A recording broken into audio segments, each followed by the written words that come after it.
Hi, I'm Archie Wright with the Catholic Biblical Association. Today, I'm proud to introduce Kristine Garroway, who is the professor of Bible at Hebrew Union College, the Jewish Institute of Religion's Skirball campus in Los Angeles, where she had joined the faculty in 2011.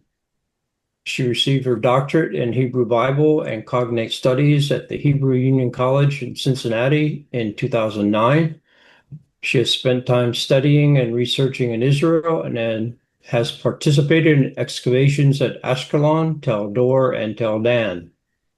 Garroway's scholarship focuses on children while using archaeology and texts of ancient Israel and Mesopotamia. Today, we're going to talk to Kristine about her recent publication with Oxford University Press, The Dying Child, the Death and Personhood of Children in Ancient Israel. So welcome, Kristine. It's so good to have you here with us for this brief introduction to your work. Today, we'd like to introduce your work to scholars and religious leaders with three basic questions and perhaps follow up from those if we have time. Um, so first, Kristine, please tell us what's the central theme of The Dying Child? Thanks for this opportunity. In my previous scholarship, the previous books that I've written have always been about children, and I seem to have a huge chunk in each of those different books about burials and death of children. So this is really a book that has been a long time in the making and has allowed me to explore an area I think is really important, and which is the death of children. And specifically, it's a social history of death of children in the land of ancient Israel. Um, much ink has been spilled on this topic concerning adults, but nothing has concentrated on children. And so you might ask, well, why study children and death of children? Isn't that kind of morbid? And I get that question a lot. Yeah. uh, but it has always been my belief that we can learn a lot about the way a society operated by knowing how they treated their children. And this is true not only for the living, but for the deceased as well. And so, what I did to explore the households of the dead and the way that children fit Mm. into them, I also needed to look at the concept of personhood and how that manifested itself in ancient Israel.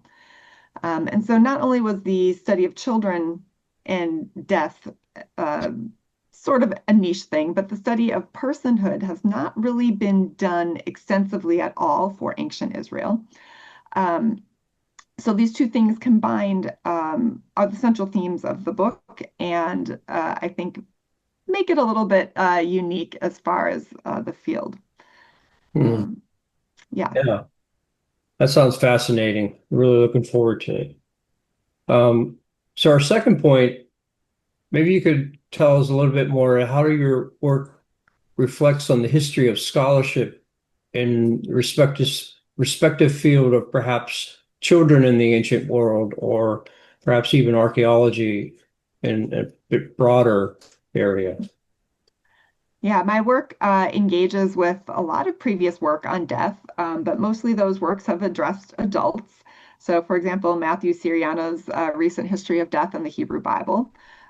He asked questions about what happened to people when they died, or I should say, what ancient Israelites thought happened when they died, Mm. looking at the concept of the dying body and the dying process transitioning both physically and metaphysically.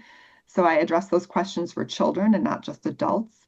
Um, Liz Block-Smith's foundational work on burials is very influential in the book.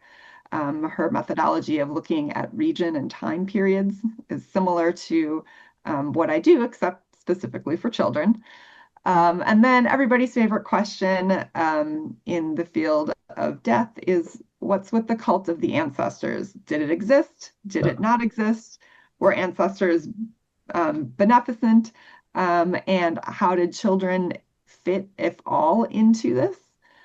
So I do work a with Carrie Sonia's 2020 work on the cult of the dead kin. Uh-huh. And then personhood as well. There's really one book that deals specifically with that, which is Tracy Lamoshe's book. And I push back a little bit against what she thinks about with respect to children. So kind of incorporating those broad topics. Great. Thank you. So our final point, this gets down to the classroom aspect. So how would your book be helpful to teachers or professor academics or religious leaders in the classroom or in the church or some other religious setting? How would your book help with that? This book should be of interest to anybody who has asked the question, what happens next? It addresses it from a historical standpoint, and it addresses it from both the archaeological and the biblical record. And it's Hmm. an integration of text and archaeology, using archaeology to try and help uncover maybe some of the answers that the Hebrew Bible was trying to offer us.